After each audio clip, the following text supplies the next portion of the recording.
That's a good question, actually. Yes, very good. Yeah.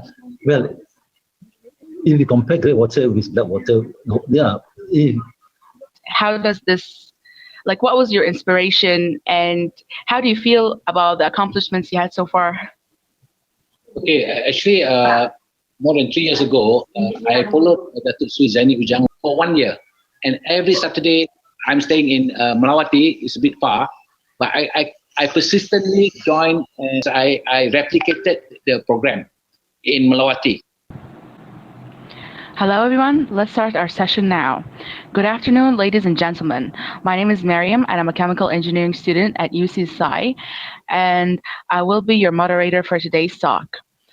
So today, we would like to start by introducing our honorable guests.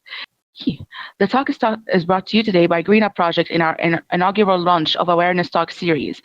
These series of talks aim to introduce our environment and learn more about it, and together we'll play our part in caring for our one and only planet, Earth. I will talk to you about my thesis.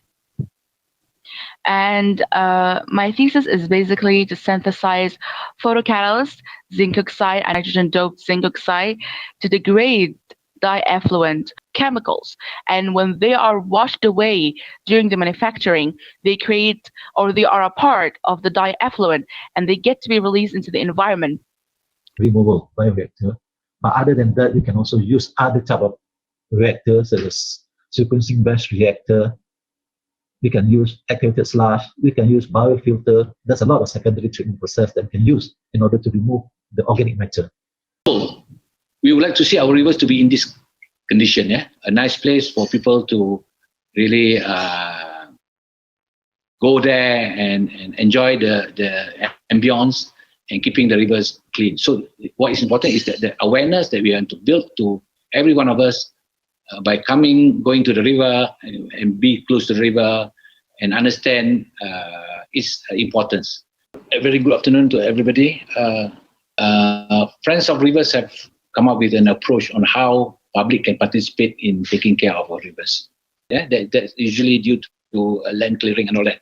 We are more focusing on our silage or greywater problem, which contributes to about 40 to 70% of our pollution.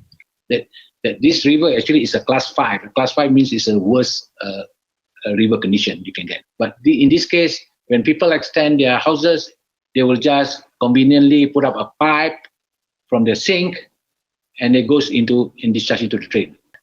We can do urban gardening, we can do picnic and for socializing. So what we need to do is we plan all this and we are moving up to become our habit and then our behavior and get into our culture and to the DNA. The Japanese have got that in their DNA. Okay, okay, right. So the community must spearhead the activities, not the government. Before this, it has been the government trying to do a lot, like from Jabatan Parit DID, Drainage Irrigation Department. They have been trying to, but they got their own constraints because they are government servants. But public comes available in the weekends, so it's not easy to do it on the weekdays, right? So it's either a Saturday or Sunday. So it's only that the public can drive this program, and the government can support, and that's happening in Selangor. The government is supporting. And then we will also take this opportunity to thank members of UCSI, for example, Trust University, Mrs. Shannon, Points Accreditation Departments, our Awareness Talk series team and case study media contributor, Mr. Jovian Lee.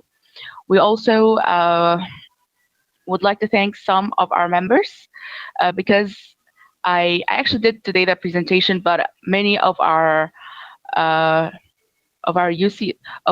Up members have contributed a lot to this event to make it happen this way that it did.